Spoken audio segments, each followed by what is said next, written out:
దేవుని నామమునకు మహిమ కలుగును గాక. దేవుడి రోజు మనకిస్తున్న వాగ్దానము ద్వితీయోపదేశ కాండము 2వ అధ్యాయము 7వ వచనం.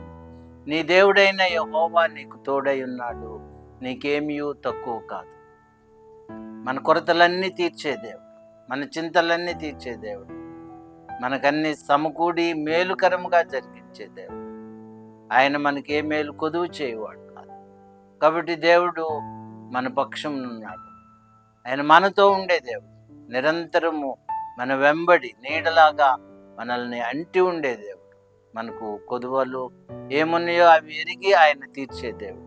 నీ కొదువు ఏమైనదో దేవునికి చెప్పు. దేవా, నా కొదువులన్నీ తీర్చు ప్రభువా, నా చింతలన్నీ తీర్చు ప్రభువా అని దేవుని అడిగితే దేవుడు నీ కొదువులన్నీ తీర్చి నీకు సహాయం చేసి నీతో నడిచేవాడుగా ఉన్నాడు.